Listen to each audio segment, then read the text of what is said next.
Hello, everyone, and welcome to another live edition of Employment Law Q&A. My name is Alex Lucifero. I'm an employment lawyer and partner with Samfiru Tumarkin, LLP. We are the employment lawyers in Ontario, British Columbia, and Alberta.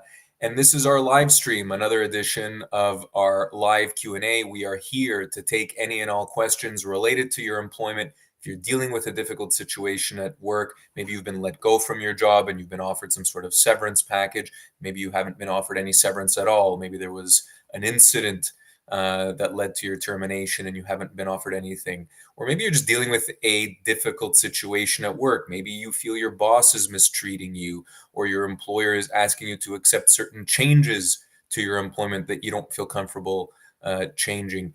It's important to remember and to know that our employment laws in Canada are quite protective of employee. They're quite strong. Employees oftentimes have many options when it comes to a difficult employer, an employer looking to treat them badly. But of course, if you don't know the way the law works, if you don't know what the law cannot help you in your situation. And so the first thing, if you're dealing with a difficult situation at work, is to find out, is to reach out to us and get a sense of how does the law work in your particular circumstances? What options do you have if you're dealing with a difficult situation at work, or if you're dealing with a termination? And then, of course, once you're able to have a discussion with an employment lawyer, and this is, by the way, what we do all day, every day, have discussions with employees, figure out what is the best option in your particular circumstances. Oftentimes, there will be a number of options, a number of things that we can do to protect ourselves in an employment situation. But of course, the big question is, what is the best option? Weighing all of those pros and cons. That's what we're here to talk about. We're here to take any and all questions related to your employment. And by the way, part of an employment relationship is having to deal with medical leaves of absence. If you are ill, or you are helping and perhaps assisting someone else, a family member who is ill, and you're unable to work for those reasons, do keep in mind your employer has an obligation to accommodate either your medical condition, or if you need to take time away to care for your family, whether that's parents or children, etc. And the employer has to play ball there. Otherwise, that might be considered what we call a failure to accommodate, or in other words, discrimination under human rights legislation in Ontario and in Canada. So if you're dealing with a medical leave of absence, or if you're dealing with a health issue, that is going to be an issue as well. You may also have issues with your disability insurance. If you have short-term or long-term disability insurance coverage through your employer, keep in mind these insurance companies are in the habit of giving employees a difficult time when it comes to accessing disability insurance. If you've applied for disability insurance and you've been denied, make sure you're getting legal advice in a situation like that. Not only do we assist with employment matters, of course, but as part of that practice, we also have an entire department at our firm dealing with disability insurance specifically. Very, very important situation where you want to be getting legal advice. If you've been denied disability benefits, it's important that you speak with an employment lawyer right away. And if you're tuning in right now and you have questions, either about medical leaves of absence or disability insurance, or really anything related to your employment at all, it could be a question about your pension entitlements, for example, certainly questions about severance or anything related to your employment, please go ahead and post your question right now. I promise I will get to it before the end of today's segment. And of course, as you just saw on the screen, if you want to get a hold of us at the office, maybe you're a little too shy, a little too bashful to be asking your questions online, do be sure to visit our website, employmentlawyer.ca.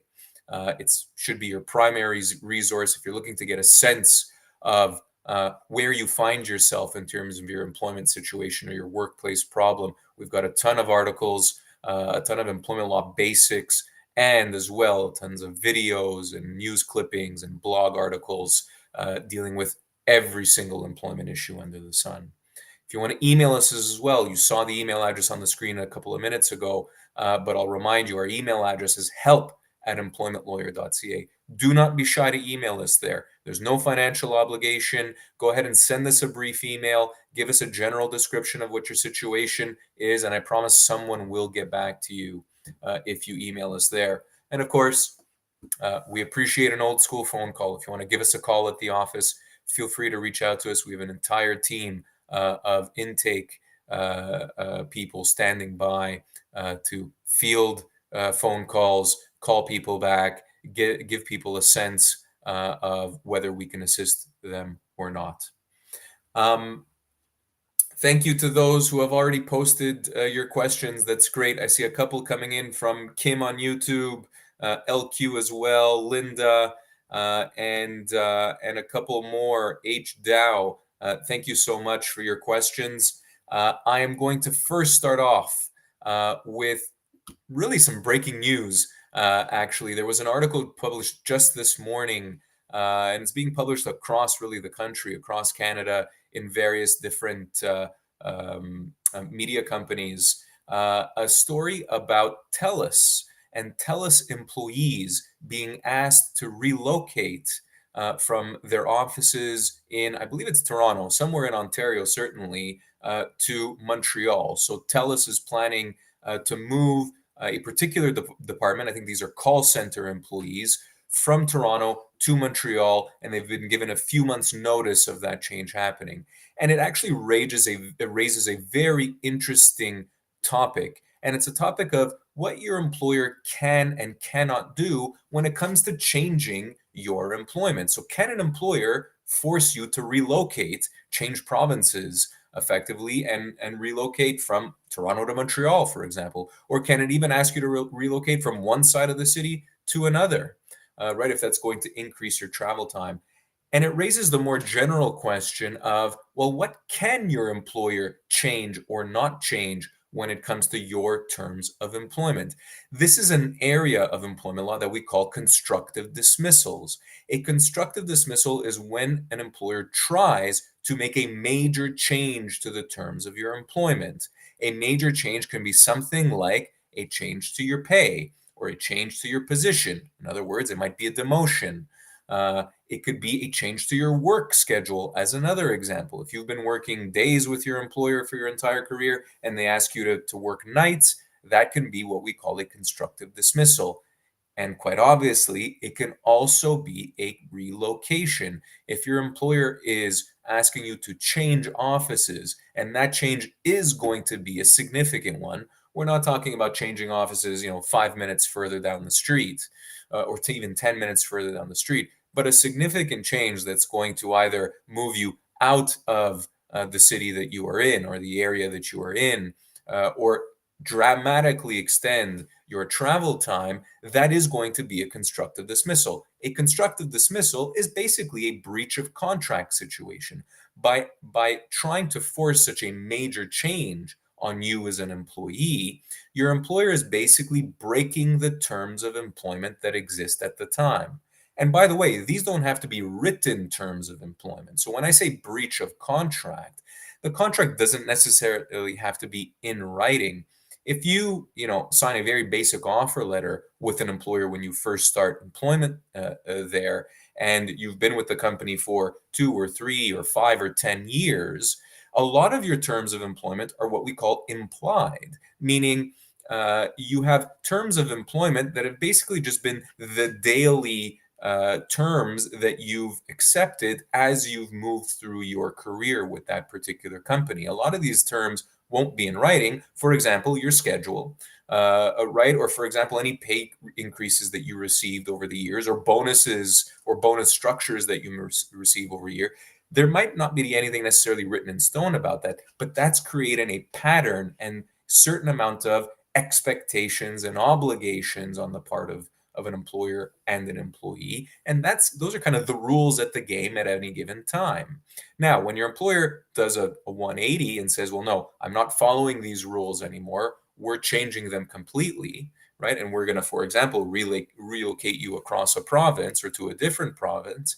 You as an employee in that situation are allowed to say, no, thank you. That's a major change. That's too significant to change for me. I cannot agree to it. I am denying the change. I don't want to move. I'm staying where I am. And the employer then has an option. They have a choice. The employer can either back down from their proposal. So in a situation like this, again, we're dealing with a situation where TELUS is asking I think it's entire department of call center employees in Toronto to relocate to Montreal. Those employees are through their union. I understand they're unionized employees. The union could simply say, no, we're not accepting that change. We're not going to ask our employees to uproot their lives and change provinces. No, thank you. The employer then has an option. The employer can either back down, as I just mentioned, or alternatively, the employee can basically consider their employment at an end and seek severance. Or alternatively, the employer could then decide to let those employees go, to terminate their employment, although this is what we would call a without cause termination. So the employees are not being punished in any particular way as a result of saying no to that relocation. The employment relationship ends, and those employees would be allowed to receive whatever their severance entitlements would be in the circumstances. Severance, by the way, is going to be significant for employees. It's going to be based on their age, their length of service, length of employment with the company, and their position within that company. Severance could be as much as 24 months of pay, not weeks, 24 months or 2 years of pay, particularly for long service employees, for older employees, employees that have more senior positions. Severance could be very, very significant. And if you are dealing with a constructive dismissal situation, and again, keep in mind, a constructive dismissal could be any kind of major change to your employment. Again, it could be related to your pay, right? If your employer asks you to take a pay reduction for one reason or another, maybe the company isn't doing as well as it thinks it should be, and they're asking you to take a pay cut, that should be a massive red flag for any employee. Do not accept a pay cut if your employer is asking you to accept one. It's likely far better that you simply claim constructive dismissal, get your severance entitlements on your full pay, not whatever reduced pay they're proposing, and get moving on to new employment. The same thing applies to a relocation. Oftentimes, it is not wise to accept a major relocation, especially if it's going to cause increased travel times and increased difficulties in getting to work and getting back from work. The same thing, by the way, and this will be my final point here, guys. We'll get to the questions in a sec. The same thing applies to temporary layoffs. This is a crucial, crucial point and a situation that happens far too often. Employees that are temporarily laid off often find themselves in constructive dismissal situations as well. And the reason why that is because a temporary layoff is not necessarily a term of your employment. If there is no temporary layoff language in your employment contract, or if you don't have an employment contract for that matter, and if you've never been temporarily laid off before in your employment, and your employer tries to temporarily lay you off, well, guess what? That's a major change to your terms of employment. If it is not a current term of your employment, a temporary layoff is effectively illegal. Your employer is not allowed to do it, at least not without your consent. And rather than accepting a temporary layoff and just sitting at home on the bench, not earning anything, or maybe earning employment insurance, which is not going to be much, it's far better for employees in those circumstances to treat their employment as permanently terminated. In other words, to claim constructive dismissal, get their severance entitlements from that company, and get moving on to new employment. So, the overall point here is whether you're dealing with a relocation like these TELUS employees are now dealing with, or if you're dealing with really any other kind of major change to your employment. This phrase, this concept of constructive dismissal should come to mind. Do not feel forced to accept a major change by your employer, whatever pressure they might be putting on you rather. Make sure that you say, hey, employer, let me think about this for a few days. I need to consider my options here. Do yourselves a favor. Give us a call at the office. Send us an email at help@employmentlawyer.ca before you make any major decisions when it comes to your employment and anything your employer is asking you to do that you're worried about. Of course, if you're being offered a promotion, that's not something you should be overly concerned with. It's actually a positive situation, although keep in mind, employment contracts might have some nasty language in it, even if you're accepting a promotion. But really, any negative changes that your employer is asking you to accept, speak with an employment lawyer first.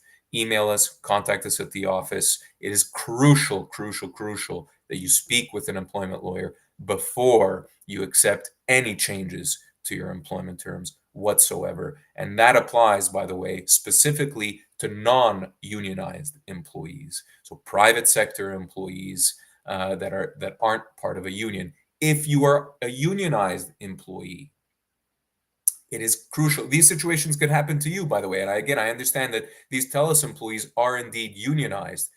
Do yourselves a favor. Unfortunately, you cannot speak with an employment lawyer if you are a unionized employee, but you can and absolutely should be speaking with your union and your union representative in particular. Unions do have options in these kinds of situations. If we're talking about a relocation or any kind of major change to the collective agreement between the union and the employer, the union does have certain leverage and certain tools that they can use to negotiate better, fairer terms for its employees.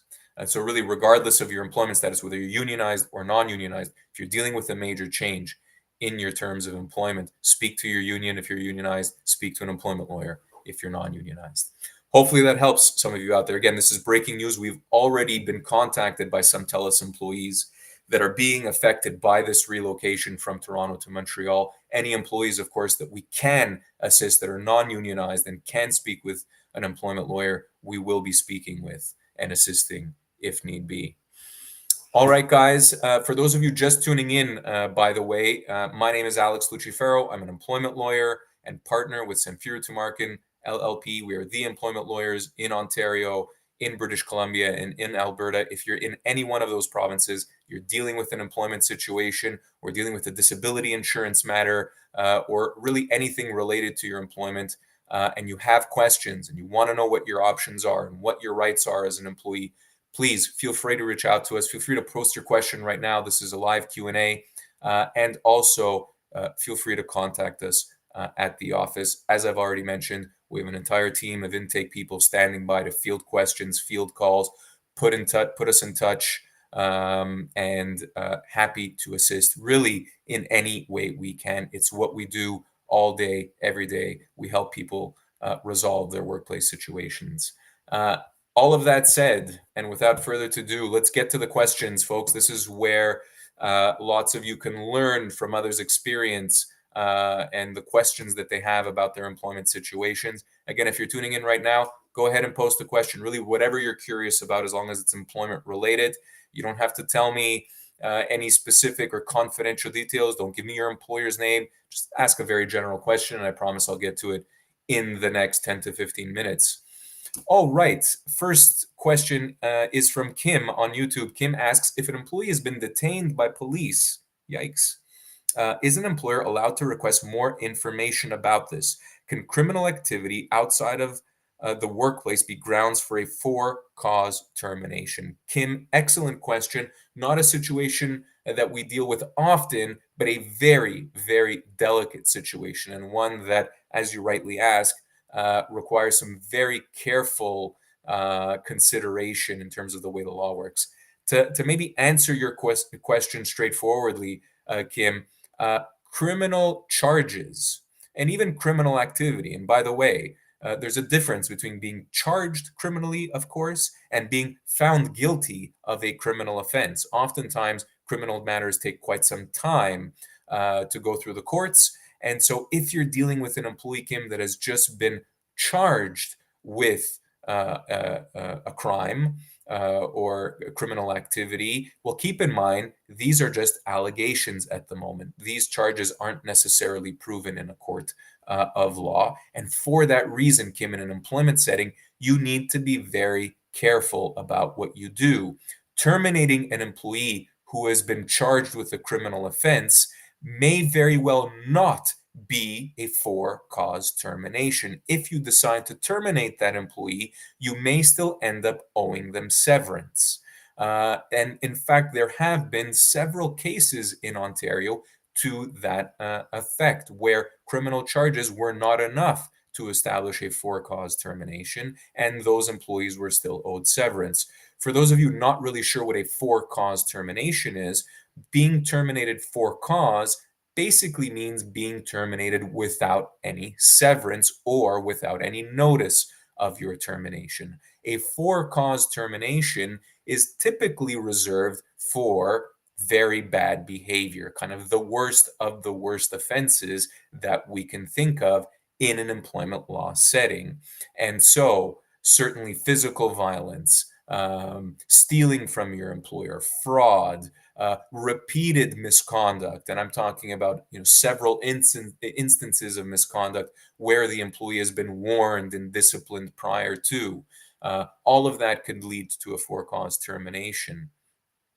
Being charged with a criminal offense, Kim, depending on the nature of the criminal offense, to be clear, and depending as well on the type of employment for that matter. Again, that may very well not be a for-cause termination. Again, that employee may still be owed severance if you let them go. Keeping in mind, of course, that you can let an employee go, really in almost any circumstance. You can let an employee go without cause, of course, which would mean you would owe that employee severance. Now, I'll give you the one exception, Kim, that I think also demonstrates the other side of this coin.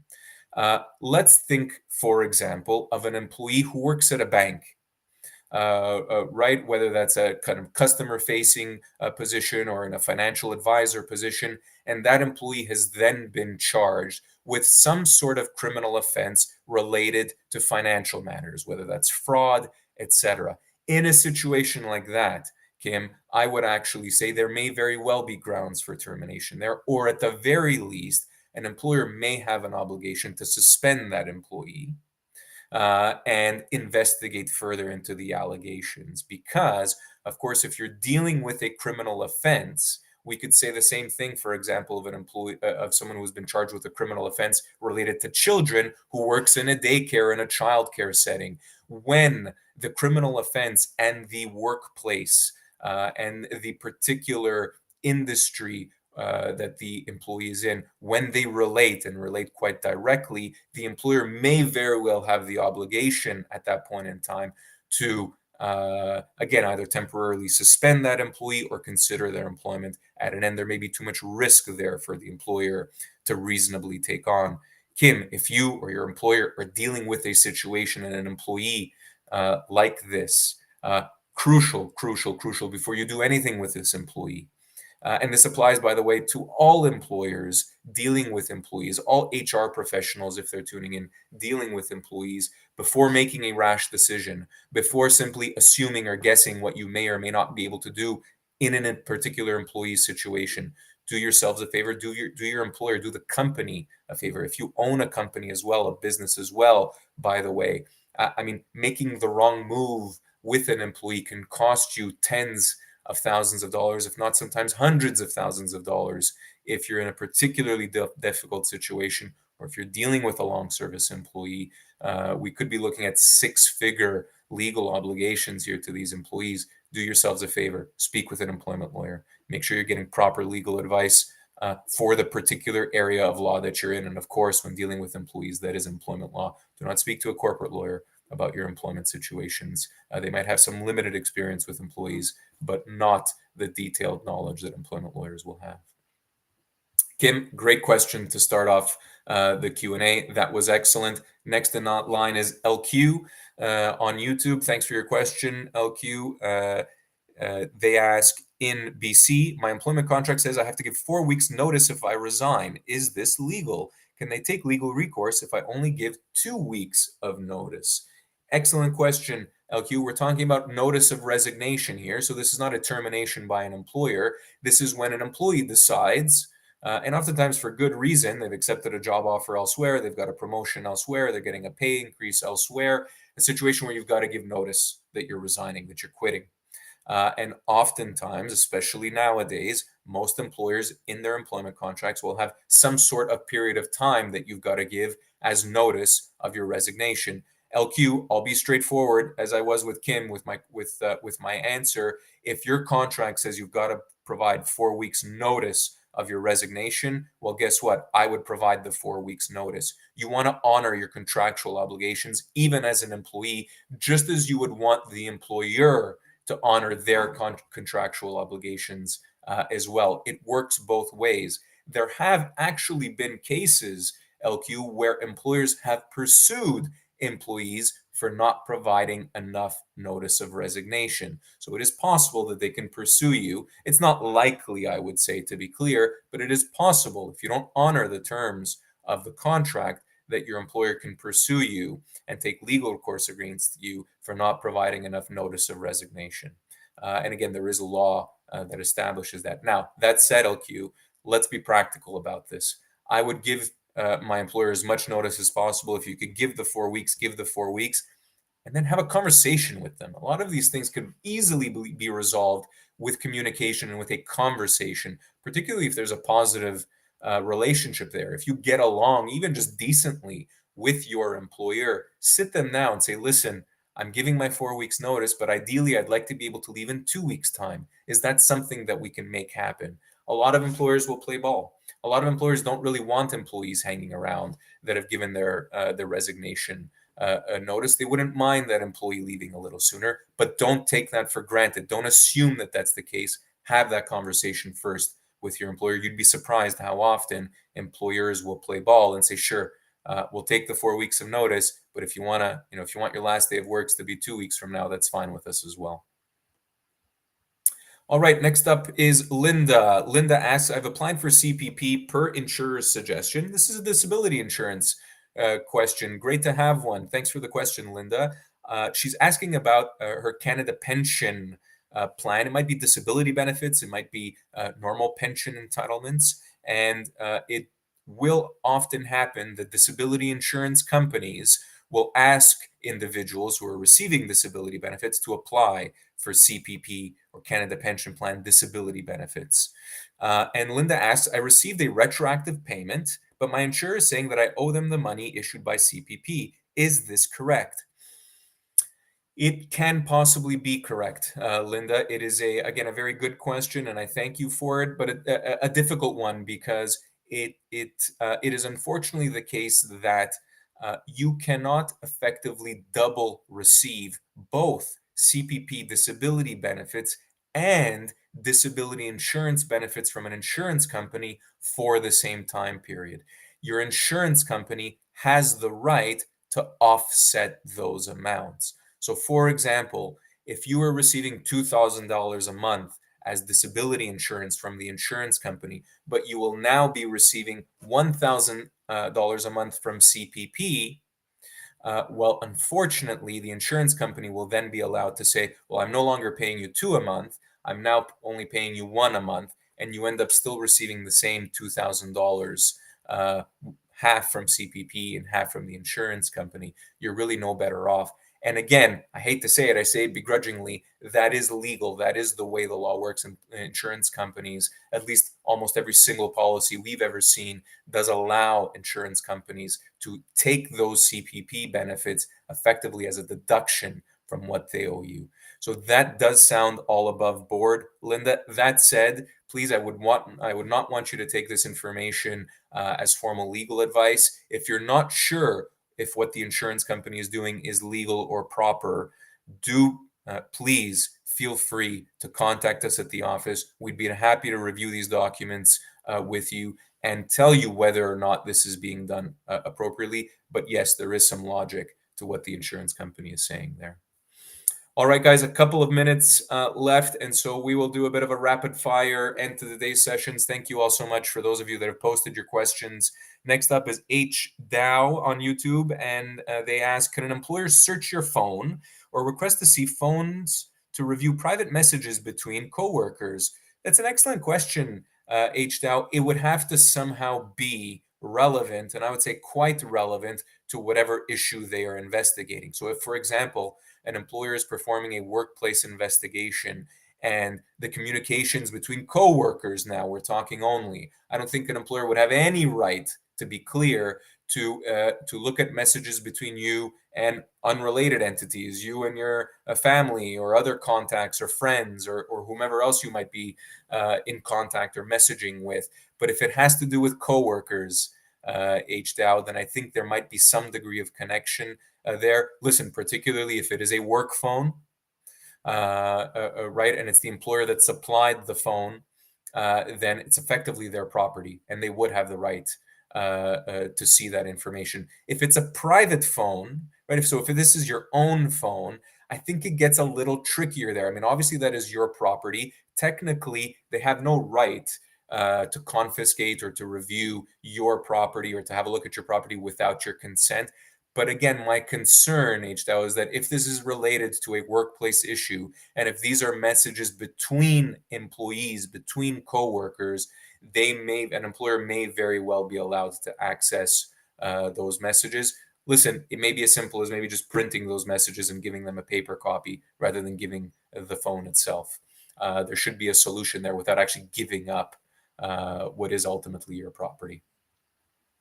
All right, last question here, guys, for the day. We're going to go overtime for a minute or two. Khalid asks, good day. My insurance requested to have occupational therapist done, and my doctor has recommended that I don't understand English well, and insurance aware about it. What do you have to do? My doctor recommended that I need translation, but insurance company said they can't find one. If the therapist don't understand me, what do you do? Khalid, that's an excellent a question.